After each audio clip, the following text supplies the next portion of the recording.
we met one legend, a living legend from India, whose divine performance has made him one of the best known practitioners of world music and has earned him a following all across the world. Now we move on to look at another legend from Pakistan this time, who has also been one of the first success stories of world music, and whose albums, as well as whose the appropriation of whose album and his person, again offers a very telling example of how world music appropriates performers across the world and markets them for the consumption of a global voyeur. The packaging of performers of world music, be it Zakir Hussain or Nusrat Fateh Ali Khan, who we are going to meet in a while, shows how the commercial global music industry can package not only the telegenic Zakir Hussain, who's acted in a number of films as well, but also this legendary Qawwal from Pakistan into a poster boy of the West. Nusrat Fateh Ali Khan, born in 1948, October 13, 1948, in the city of Faisalabad, earlier known as Lalpur, in Pakistan, was the fifth child. Incidentally, that's where my family comes from Faisalabad, which was earlier known as Lalpur. He's the fifth child and first son of Ustad Fateh Ali Khan, a musicologist, a vocalist, instrumentalist, and a Qawwal. So this legend from a hereditary family of Qawwals from Faisalabad became one of the leading practitioners of world music for a number of reasons. We'll go into those again. Once again, like Zakir Hussain, he was an extremely gifted musician, and again, this is an example of devotional music being turned into world music. So world music can not only be just classical music, but also devotional music like Qawwali. Nusrat Fateh Ali Khan began by learning to play tabla alongside his father before progressing to learn Rag Vidya and Bol Bandish. Went on to learn to sing within the classical framework of Khayal.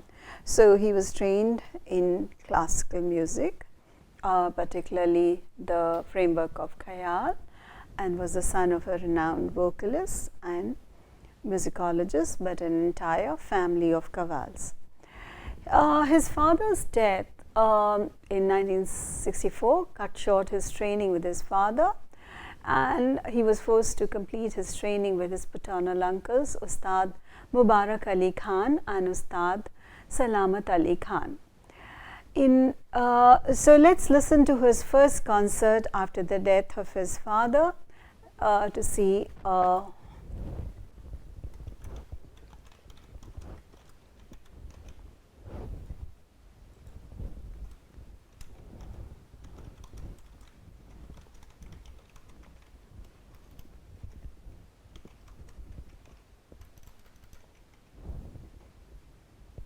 let's listen to this performance, the original performance after the death of his father.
So, this was his first performance, and 1971, after the death of his uncle Ustad Mubarak Ali Khan, he became the official leader of the family Qawwali party, and the party came to be known as Nusrat Fateh Ali Khan Mujahid Mubarak Ali Khan and Party.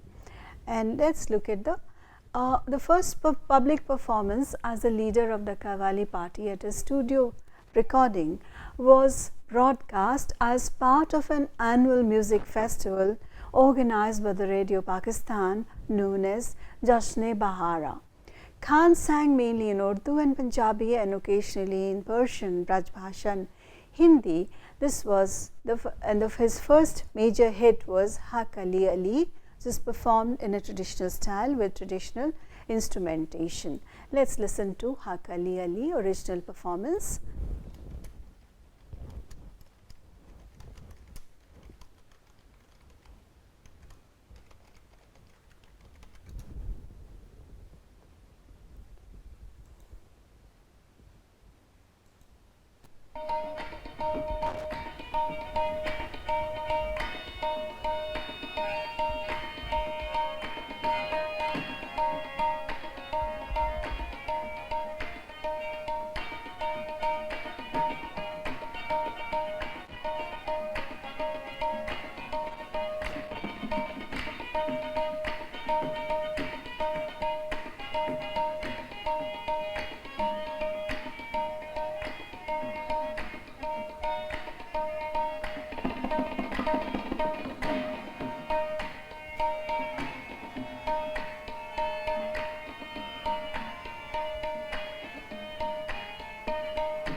Okay, so that was the first performance of Haq Ali Ali, which was an instant hit.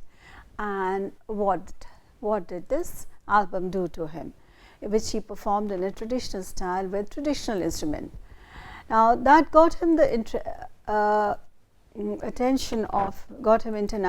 attention to gain international fame, who was already an iconic figure in Pakistan, and this began with the film Dead Man Walking by Tim Robbins that starred Susan Sarandon and Sean Penn. Was a powerful mediation on the death penalty. Robbins showed the film to a number of musicians and asked them to contribute music. And this album, which constituted compositions of various great American performers, the most unusual thing was the pairing of Nusrat Fateh Ali Khan with Eddie Vedder, in which he composed two songs, The Face of Love and The Long Road.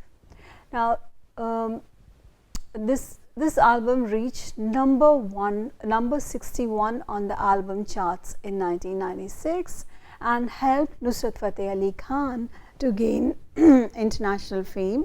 Khan, who was already an iconic figure in Pakistan, became an international figure. Let's listen to the album Dead Man Walking.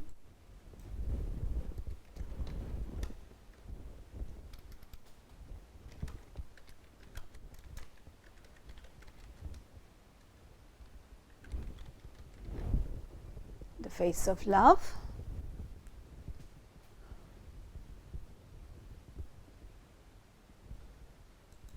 Let's listen to this.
Look in the eyes of the face of love.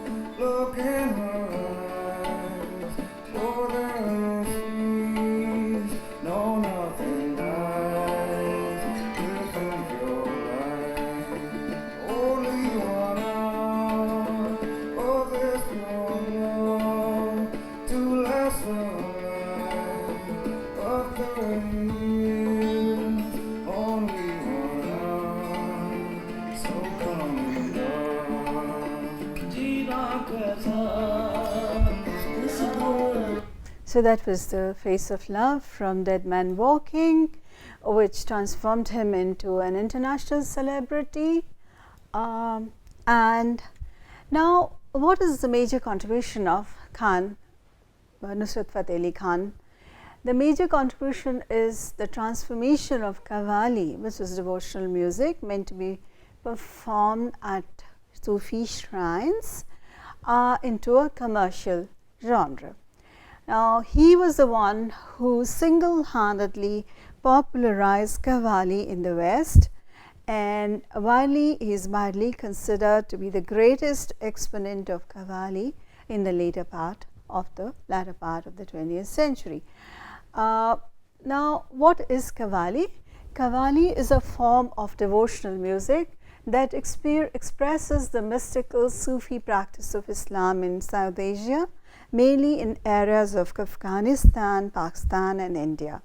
And the term Qawwali comes from the Arabic word qawl, meaning to speak and to say, and thus emphasizing the importance of words of these songs.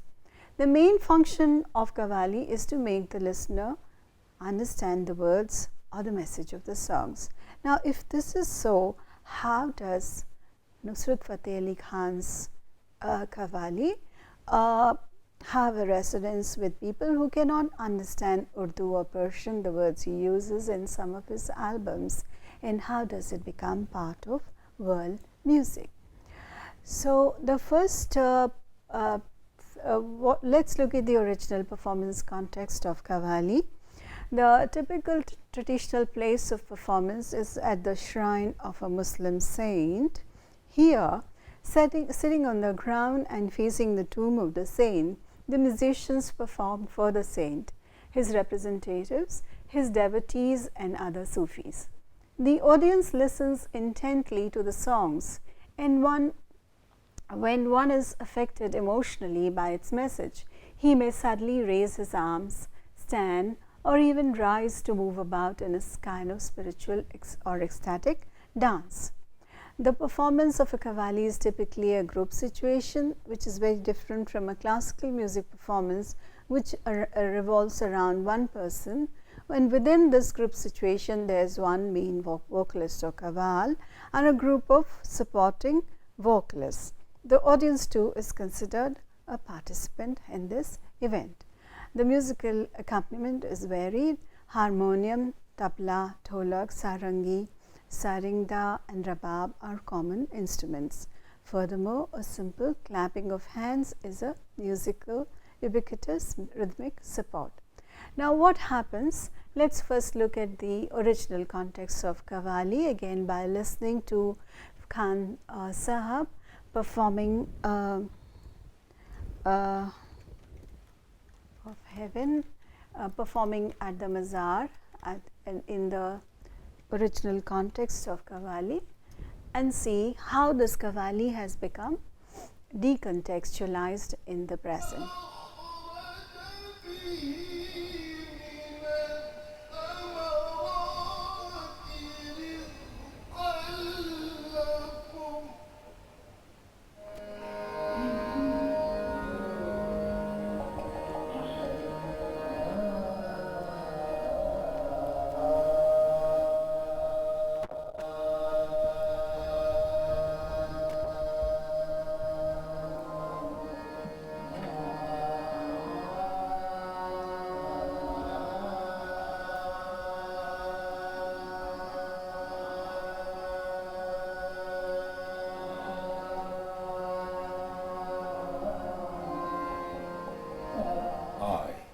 Nusrat Fateh Ali Khan.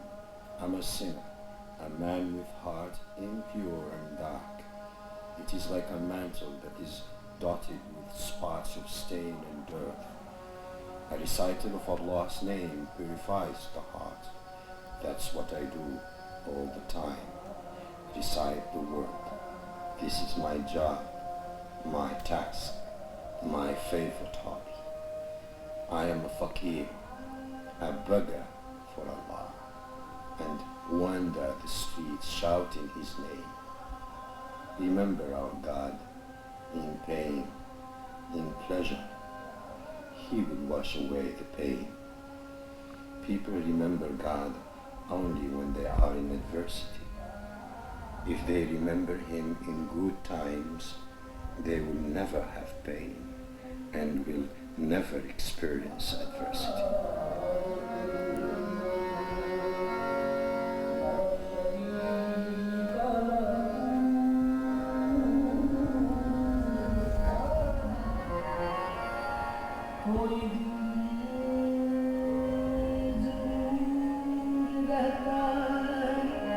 So,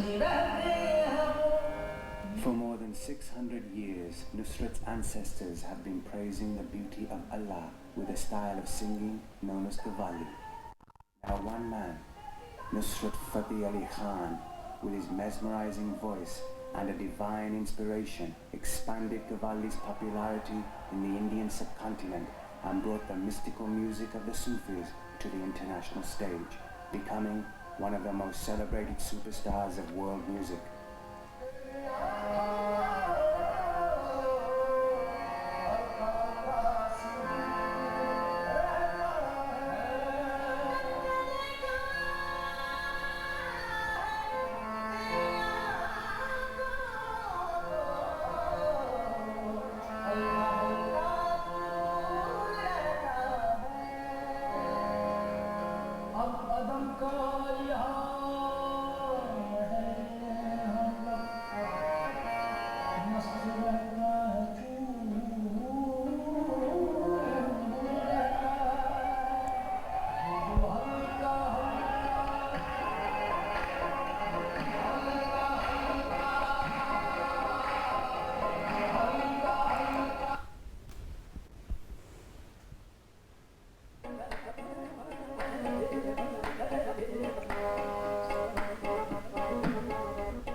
The songs and the language are chosen according to the context. The language of Persia, Farsi, is the religious language of Qawwali.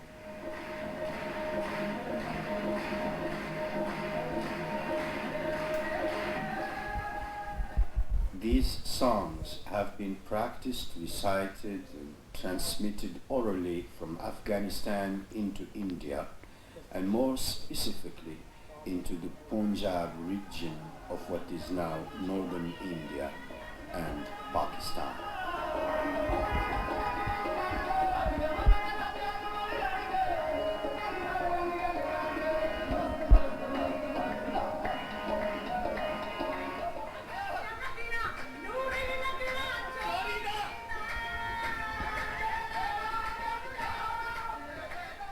A group of Qawwals is made up of a lead singer, one or two secondary singers, and wildly clapping junior members.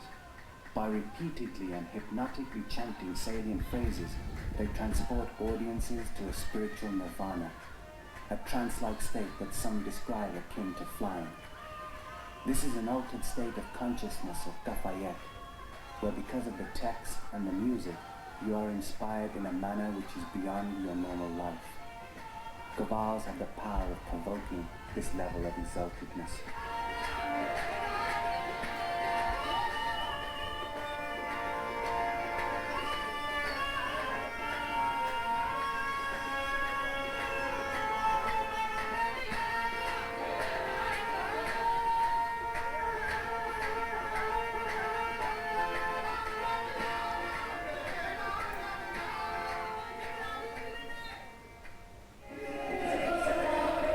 So, this is the context in which Qawwali was supposed to have been performed. That's the original context of the music. And what happens to Qawwali is decontextualized in the present context with its staging. First of all, it's no longer performed at the shrine of a Muslim saint as it was performed in the past, but it's a stage affair.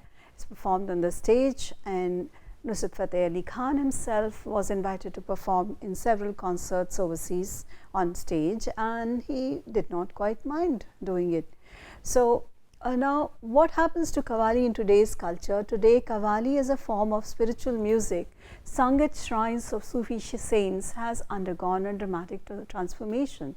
Now, Qawwali has become a secular commercial genre performed on this concert stage for international audiences, and many of us who are familiar with the Qawwalis from Hindi films, we find that Hindi films often feature Qawwalis in a secular fashion, sometimes both in a secular and spiritual fashion. Say in a film like Amar Akbar Antony, there is a Qawwali for Shirdi Ke Sai Baba, which is spiritual, and the Parda and Parda number is totally secular, which shows how the Qawwali has been decontextualized not only with world music but even earlier.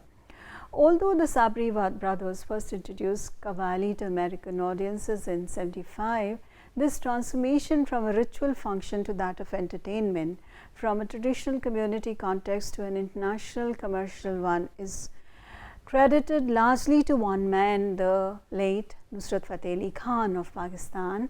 And I have found his Qawwali lovers not only in South Asia, where everybody is his fan, but even in places like Germany. A young woman from Germany who got attracted, who was familiar with Nusrat Fateh Ali Khan's music, courtesy her interest in the Sufi movement. He brought Qawwali to the attention of young Western audiences by working with Peter Gabriel and the WOMAD. Again, other than Dead Man Walking, it was his association with WOMAD and Peter Gabriel, very similar to that of Zakir Hussain, which brought him to the attention of the West, to the more discerning listeners in the West. Now, through the media of concerts, recordings, film soundtracks, and collaborative works with international musicians, Nusrat Fateh Ali Khan cultivated an international following that thought of him as synonymous with Qawwali. Now, let's look at what happens to the commercialized version of his albums. Let's look at the Mast Mast album first.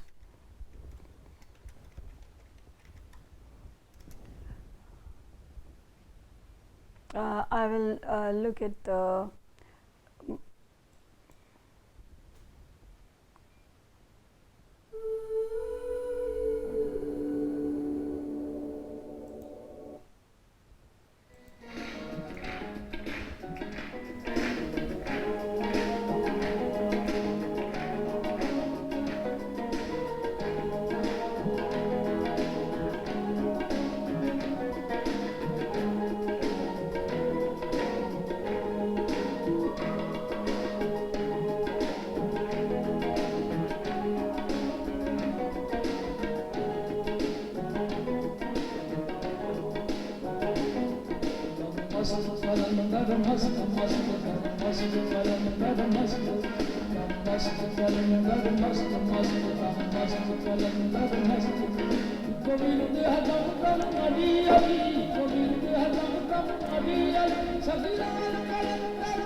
So, as we see in this music performance, even though it's moved from the spiritual to the secular context, but even in this stage performance, the Qawwali is still performed in a traditional context, in the sense that it's participative, the audience are clapping, they are participating in the performance, and the etiquette of Qawwali is still not altered. But let's look at the music video of Mast Qalandar, and let's see what happens when it's recorded as an album.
Qalandar mast mast dam mast Qalandar mast ikko virdi dam dam ali ali ikko virdi dam dam ali ali sakhiyal Qalandar mast mast sakhiyal Qalandar mast mast Rajpal Qalandar mast mast dam mast Qalandar mast mast dam mast Qalandar mast.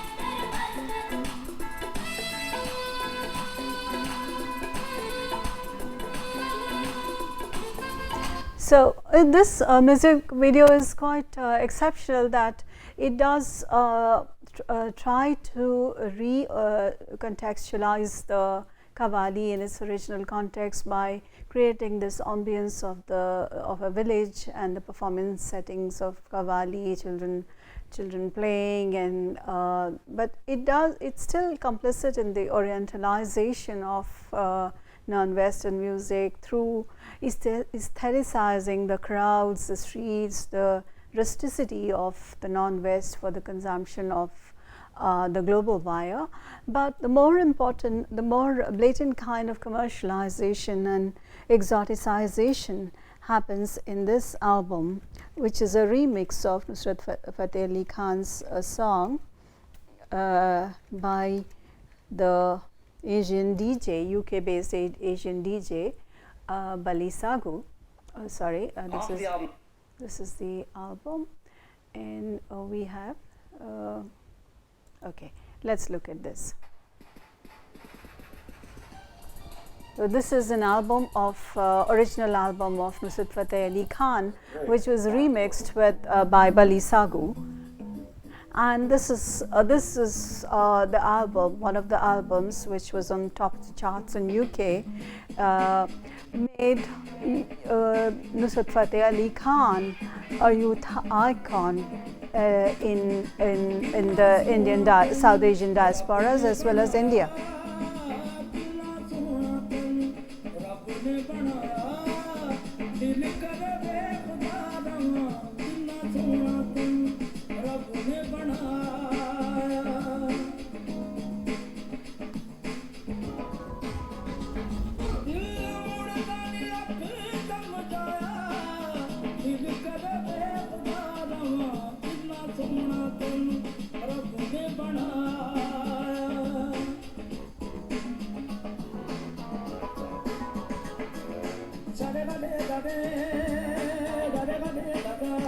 So this album, which was produced by Bali Sagu, a UK-based second generation producer, produced by an Indian company, using in the now well known actor Arjun Rampal, who was a model of a Pakistani singer, is an example. It's a wonderful example of the cross border collaboration between South Asian artists, and the idea that music crosses all boundaries, but at the same time it also shows how music can be reified, how it can be commercialized through using a voice like that of Nusrat Fateh Ali Khan.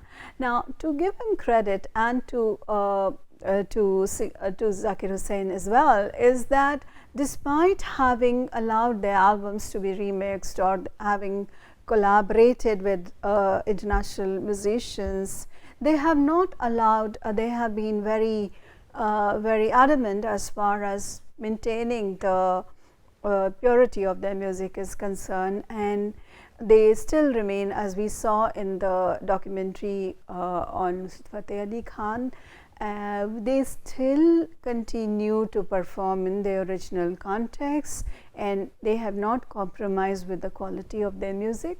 So, throughout his life, Nusrat Fateh Ali Khan remained a traditional Qawwali singer who continued to perform at Sufi shrines while also performing at the great concert halls of Europe, America and Asia, and it was his mystic and spiritual voice that forced people to become his fans despite of language barriers. And the same is true of Zakir Hussain, who still continues to perform at traditional classical music concerts, collaborates with classical musical performers. He has had the distinction of performing alongside Ravi Shankar, who his father, the celebrated sitar player Ravi Shankar, who was earlier accompanied by his own father Allah Rakha. I have seen him perform along with Ravi Shankar, and he still continues to perform in these traditional musical settings. Now, what we conclude with, what are the problems with world music?